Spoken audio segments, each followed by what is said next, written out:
we are going to restore that second primary molar. And the first thing always when we're restoring it is we need to get a rubber dam on. And we've got already prepped teeth here, but pretend it's not prepped. So easiest if we can get our clamp onto our 6-year molar. That's not always the case. We don't always have a 6-year molar.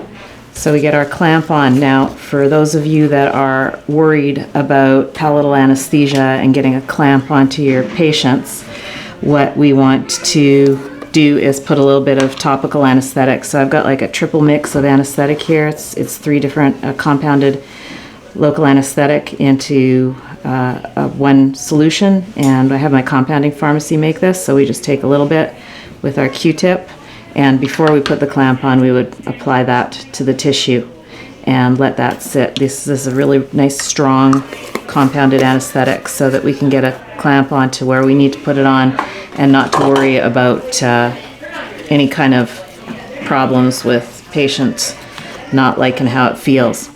So when we do our dam, I do a slot. So that's 3 punches in a row. So like a little snowman, we're going to make that little dam slot, and I want to stretch it over top of my clamp first.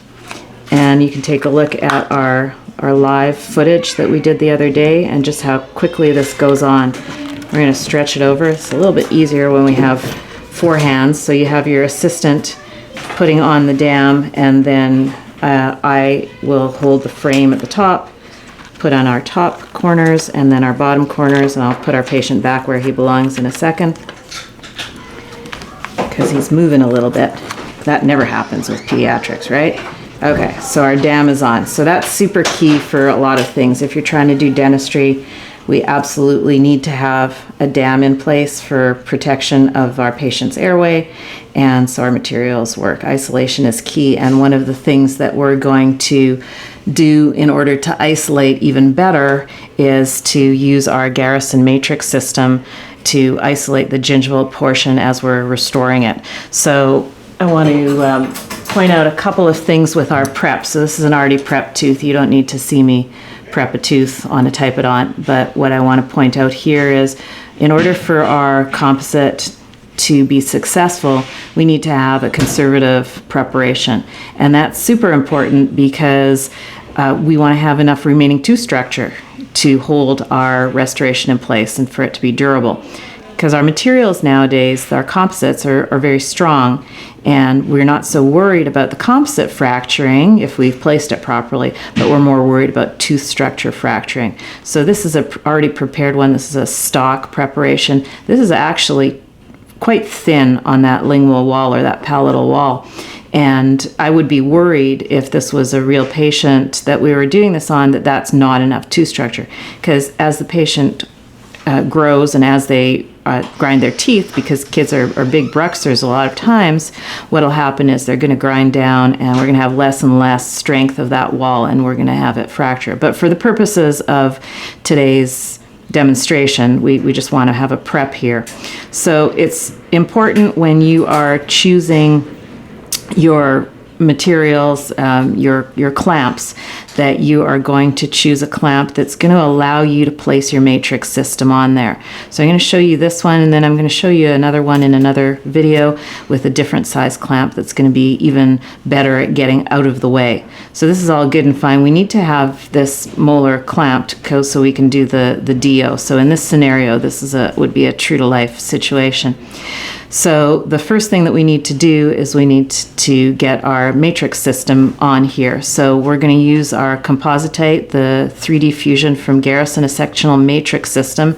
If y'all are still using that big old Toffelmeyer, it's time to get into the real world and to get into 2019 as it is right now. And start using a sectional matrix. They're just so much better and so much easier and so much faster to use. So we've got our box of matrix systems, and I'm going to show you kind of what we got in here and what we're going to use right now. So I like, for my primary teeth, I like to use the blue matrix rings, and I'm going to choose quite a narrow matrix band because we don't have a lot of depth to this preparation, and usually for a primary tooth a blue wedge works really, really nicely. That's the small wedge. So first thing we're going to do is I'm going to get out everything we need. So we're going to get out our little matrix band, I'm going to get out our ring, and I'm going to get out our wedge. What we're going to do is I'm going to place my matrix band first. Here's where I want to help you troubleshoot. So when you're getting that matrix band in, sometimes it's really, really tight. You got really tight contacts, and if we're being as conservative as we need to be, we are not really breaking through that lingual or palatal wall and the buccal wall. So it's tight in there. So what I will have my assistant do is I will have her take an instrument, and I'm going to have her torque that tooth as I'm putting the matrix band in. So thank you, assistant. And so that's going to be torqued. I'm going to take this by the tab, and then I'm going to just slide it in, okay? And then I'll have my assistant take it out. And so once that's in, we want to make sure that it's all the way down, because that's got to go down to the gingival floor. Okay, so we also want to make sure that it's adapted onto the palatal and adapted onto the buccal. So this little tab we can turn over, because I'm not worrying about that 6-year molar right now. I'm going to show you a back-to-back later and what you can do to do them back-to-back and make it nice and easy. When you're putting your wedge in, you got to keep your finger on your band. So I'll put it on the occlusal, but you can't see anything if I'm doing that. So I'm going to hold it here. I know that's not realistic, but if this was a real patient, my finger would be right on the occlusal, pushing down on the band as I'm pushing the wedge in. So I'm going to hold that here so you can see as it's going in. These are nice wedges because they're soft. They're like rubbery wedges, and they're not going to be hurting our patient. And then the other great thing about these wedges, I'll just grab another one to show you, is that these wedges have what I always think of this as like a feather, and it prevents it from backing out. So sometimes you got a real tight contact and the wedge starts to back out. We don't want that to happen. This feather design of these wedges will prevent that from happening. Okay, so that wedge needs to go in as far as you can. And then the next thing that we need to do is we're going to put on our ring. So your kit, when you buy it, is going to have all 3 rings, 3 different sizes in there. So you're going to have a blue ring, you're going to have an orange ring, and you're going to have your green ring. And they're different sizes. So the blue is the smallest, and it's called a short. And I'd use that for my pediatric teeth, my primary teeth, because it's the shortest, it's the smallest. Your orange is tall, so that means that that's tall on the, if you can see where the little tines are that go around the wedge, that's what that's referring to. And this green one here is for a wide prep. So that's if you've got a real wide prep, buccal to lingual. And that's not super realistic for primary dentition, but for a permanent dentition, for sure. And then I think I might have said this, I'll say it again. The wedges are 3 different sizes as well. You go from extra small to a large. And I like the blue. The blue is a good size for pediatric preparations. Orange sometimes, sometimes a use for the yellow, and not usually in primary teeth for the green. And then these particular matrix bands, they're labeled as premolar all the way up to tall molar, and for primary teeth I would use the premolar one because it's the shortest, but not just the shortest, but when you get into the others, they have like a little tab on the bottom, which I don't need, and then these are quite wide. So that would, if we put this one in, that would be way too wide on from the gingival margin up until the occlusal, and we wouldn't be able to see what we're doing and to get our restoration in there properly. And this is what's going to separate things, and this is what's going to allow for 2 things. It's going to allow for a tight contact, which for primary teeth is not my primary concern, but my primary concern for a primary tooth is to have a good gingival seal. And what this is going to do is it's going to get my matrix band nice and tight against the gingival margin. So remember when you're putting this in that it's supposed to go in this direction direction. We don't want to put it facing the other direction, because then that's going towards the back of the patient's throat, and we just don't have enough room that way. We want to put it towards the front of the patient's mouth. So I'm going to put my matrix ring on. Want to stretch that wide. You're either going to go from your buccal to your lingual, or your lingual to your buccal. Now sometimes, see exactly what this happens. See, I'm catching on the end here. You need to have that tight up against your tooth. And sometimes what I'll do, sometimes things are kind of awkward. So things are moving, and take advantage of your assistant at this point and have your assistant hold on to one of the edges. Because sometimes I get in there and things are just moving too much, or the patient's moving and I can't control it. So I'll have my assistant hold on to one end and then get in that way. So you can go in, and you want to go in like this, and I don't want to put my finger on it because you're not going to be able to see, but I'm going to just hold an instrument there. Normally my finger would be on here as I'm letting go of my ring. Okay, my finger's on there just stabilizing everything. And if you notice, when your ring is in the right position, your ring is not exactly, it's not parallel to your occlusal plane. Your ring is tipping up a little bit. That's how it should look when it's in the patient's mouth and it's doing what it all is supposed to do. So I'm going to go back for just a minute. I'm going to do this a different way so that you can see a different way of doing it. Some people like to do it this way, so I'm just going to take everything off, and we're going to start over again. Some people like to do it this way, where they'll get their matrix band in, and then they're going to put their ring on next. And then finish off with the wedge. So you can do it this way if you want. And I'm going to hold it buccal and lingual, but if this was real life, I would be having my finger right there where you can't see, and then the ring is in place. And then you can take your wedge and you can slide your wedge in through the little area where the tines are. So if you can see here, there's that opening, that's where your wedge fits. So what I'm doing is I'm just taking my wedge and I'm pushing it through here, and we want to keep your finger on there so things don't pop up. You want to go through all the way to the other end so that the wedge comes out on the other end and you're in place. So you can see here, let's see if we can see it on this end, or if, not quite. Let me push it a little bit further.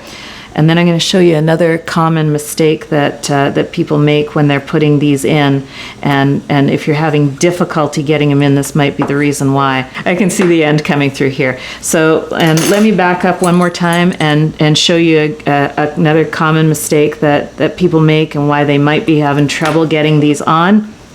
Sometimes people push their wedge in and they really jam that wedge in, and that wedge is going completely all the way, and then they want it as tight as they possibly can, and then get it in, and then it's in there. And at that point, you're not going to be getting your little tines over anything, because you're way too far through. You're still going to have separation, but you're not really holding on to anything anymore because your wedge is pushed way far in. So you don't have to go that far in. It's not necessary. If I was worrying about my contact, what I would want to do is I would want to take a contouring instrument and I would contour up against the adjacent tooth.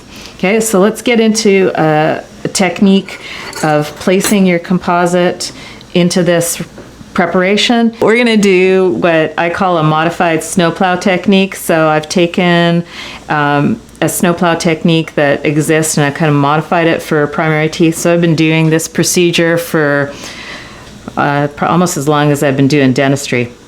So what you want to do first is we're going to etch and we're going to bond. So I'm not going to etch because I'm sitting on a countertop. I don't want to make a whole bunch of a mess with the etch, but really what I'd like to do is I'd like to do like a selective etch technique where I'm just etching the enamel of our preparation, and then I'm going to wash and dry. Now you can do it that way if you want. You don't have to. You can do a self-etch technique.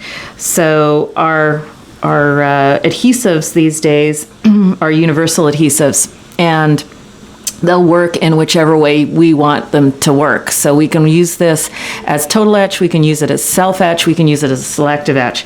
So in this case, I'm going to use a Futurabond Universal, and that's by Voco, and this one a universal bond. I'm going to use it as a self etch. So what we got to do here is we got to activate this, and it's kind of dummy proof. So it says press here, and guess what you need to do there. And so we're going to press there. So I find it's easier if I turn it upside down and I get my thumb against the bubble rather than the other way around, because my thumb's got more strength to it. And so I'm going to press, and then everything from this little bubble here is going to go into bubble number 2. So your silver is where we're going to now puncture, and that's where our adhesive is.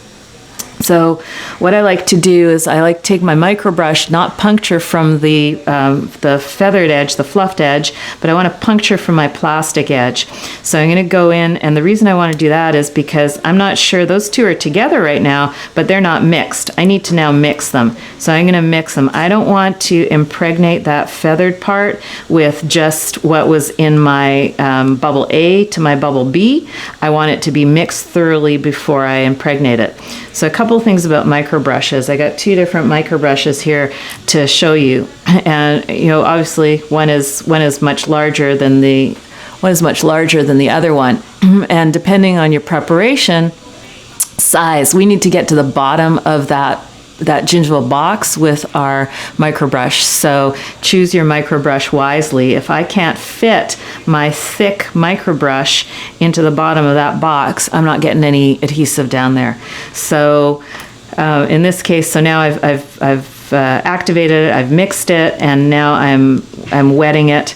And so I want to go in and I want to get this rubbed in for 20 seconds onto our preparation, and we don't want to pool it. We want it to be a nice thin layer. Don't forget, after your 20 seconds of rubbing this in, what you need to do is you need to take your air water syringe and you want to shoot just some air at it. Gently, you want to blow dry the adhesive for 5 seconds. And what that's doing is that's getting the solvent released, and that's making a nice thin layer of our adhesive. We don't want any adhesive pooling there.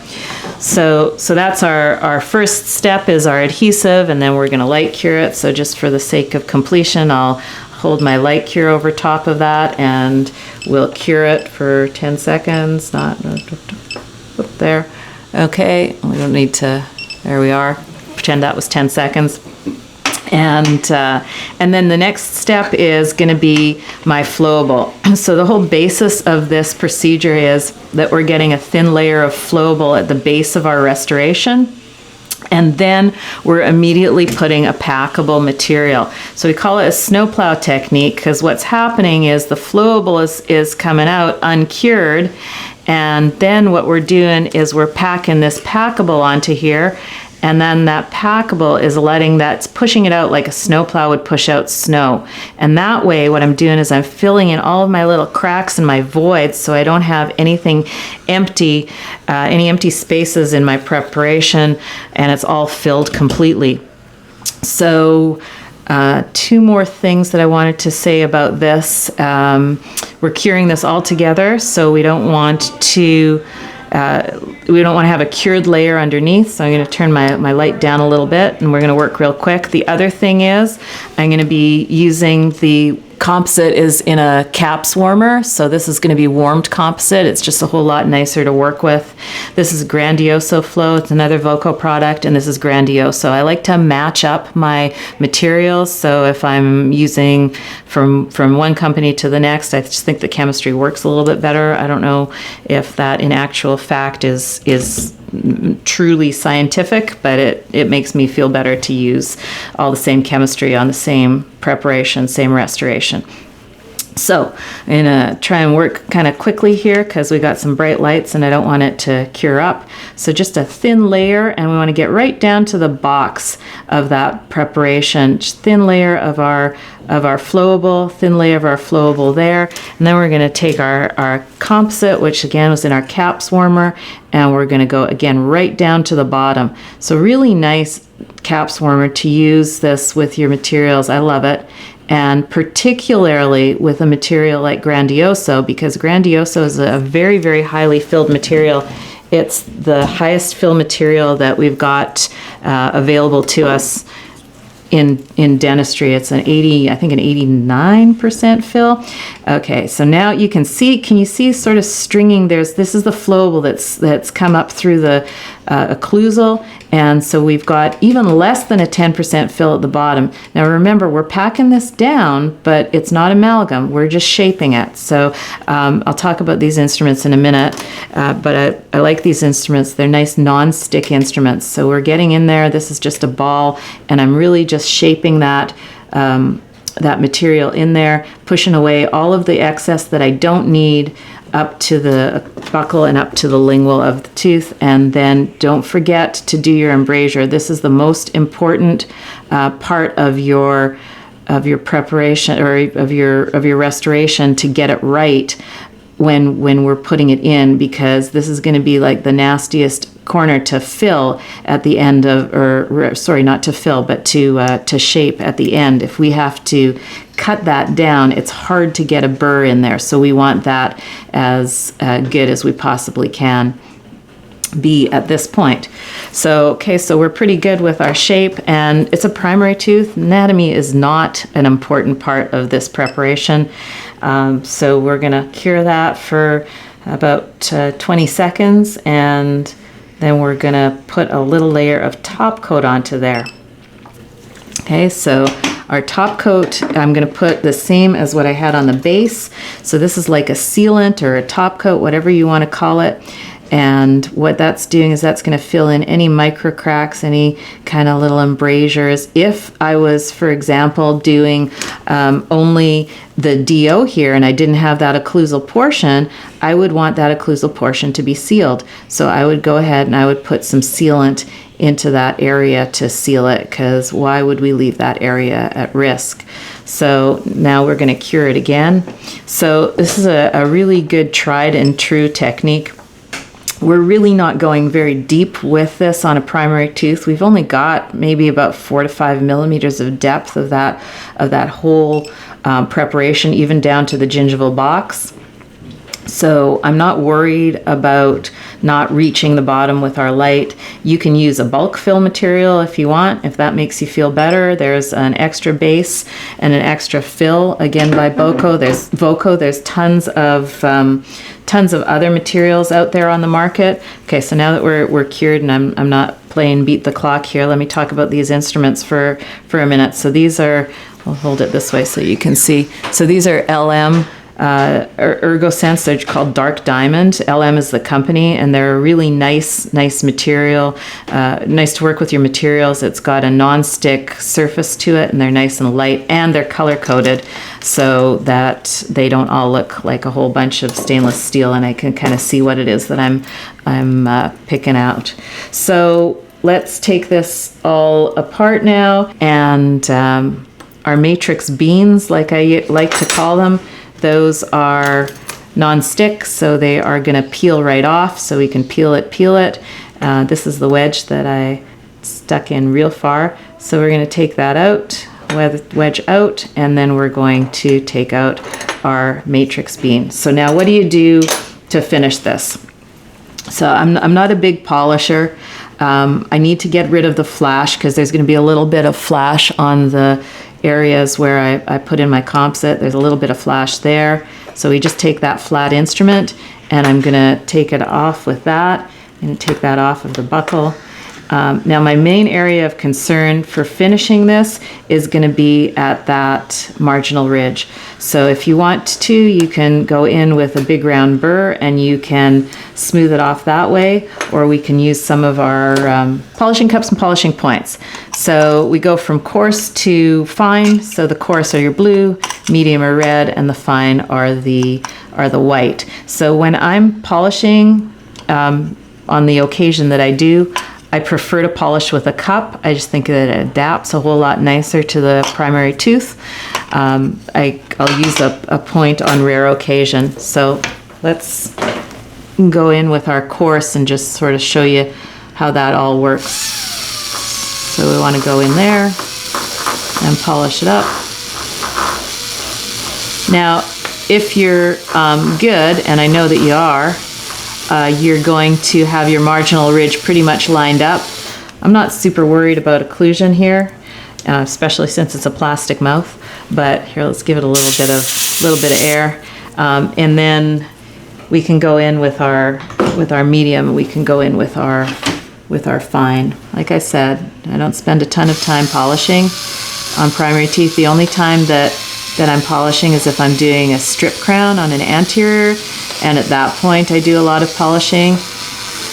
But otherwise, polishing is not one of the things I'm spending a lot of time on in primary teeth. Okay.